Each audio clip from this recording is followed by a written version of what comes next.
first question. Now do I look at you? Just look right at me. Okay. My first question. Oh shoot! Now that sun's gonna come through here. Yeah, it is. It's gonna. Do you want to slide a little bit that way? This way? Yeah. Okay. Sure. Try and get out of that sun. Okay. That's better.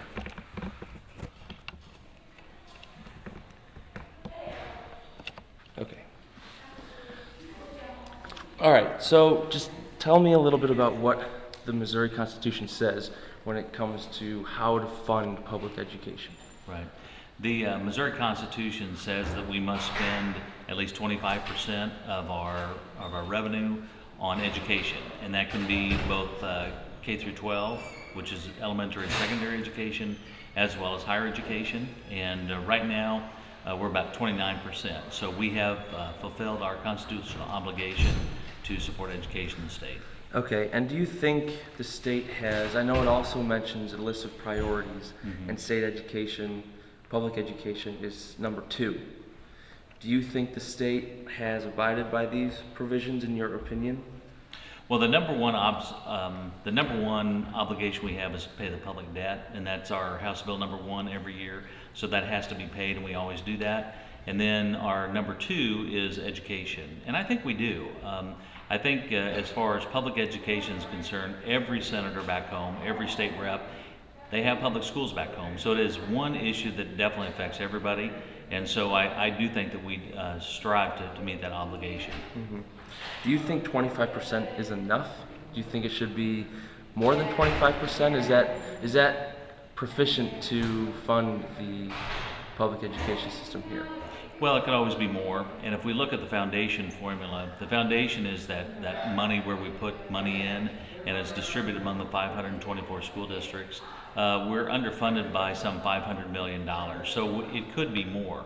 However, I think most of us, when it comes to the budget, that is one thing that we all agree on, that we need to put as much money as we possibly can in that fund. And yet, I think there's some other things we can do just to make sure we're as efficient as possible, and that money goes as far as it possibly can.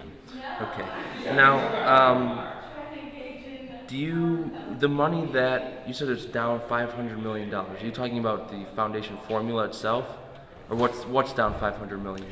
It's not actually down. It's when we started the new formula in 2006, we took a look at how much it would take to fully fund the formula every year with incremental increases.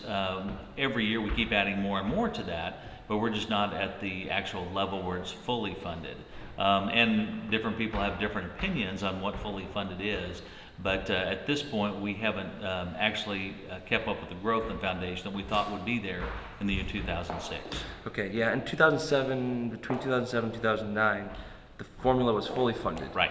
In 2010, it was 99%, and 11 through 14, it dropped every year. And now I know there's talk in this session of Senate Bill 586 to reestablish the 5% cap, which has the potential to cut a lot of money or limit a lot of money from getting to the formula. What does that trend tell you? Well, when we first started the new formula in 2006, we had a 5% cap every year, meaning that the foundation formula could not grow more than 5% a year. And so it was basically having smaller incremental increases in the formula. Then 2010 and 11, where we took the caps off of lottery, off of riverboat gambling, we felt that there would be a huge spike in revenue. So we took that cap off so it could actually grow faster. What we found, the formula has grown faster, but we haven't been able to keep up. We haven't been able to fund that. So this year we have a bill that would reinstitute the 5% cap. That extra money, that cash infusion coming in from the gambling proceeds hasn't been there, so we feel that's an important thing to do. To me, I think it's a very prudent, I think it's a responsible way of doing things. I think it still adds more increases into the formula, but it's probably a much more realistic number. So the 5% cap is there just to sort of limit the spending and make sure it's allocated and appropriated appropriately? Is that? I think the 5% growth is a reflection of where we are for state revenue. Without indiscriminately just raising how much we grow the formula. I think it's realistic with what the revenue of the state is. And again, we had that 5% cap when this formula was started back in 2006. So it's basically going back to that, and yet I think providing a more realistic approach of where we are in the foundation formula. Where does that money go instead of education? Where do those millions of dollars that could not get to the formula through this cap, where would those millions and millions and millions of dollars go?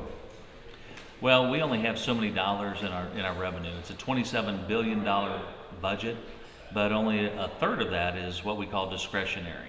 And that means we can kind of pick and choose where that money goes toward.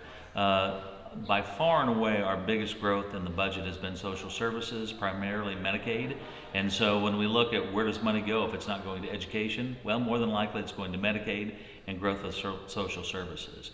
And so those are decisions that as a state that we have to make as a public policy. Is it more important to put growth and money into education or into social services? Gotcha. So overall, you would say the state has acted responsibly in funding the public education system? I think we've tried to do as much as we possibly can to give as much as we possibly can for education. This year, starting in July, is a great year for the state. $71 million increase in the formula, a 4% increase to higher ed. Basically, Missouri, as far as higher ed, is the envy of the Midwest. I mean, we've done as much, if not more, than all the other states. And so this is a really good year for education funding. So for sure, $71 million increase to the formula next year. Right. Okay. And that next year starts on July 1st of 2016, will go through June 30th of 2017. So the budget that we just finished is the upcoming budget starting this year. Okay.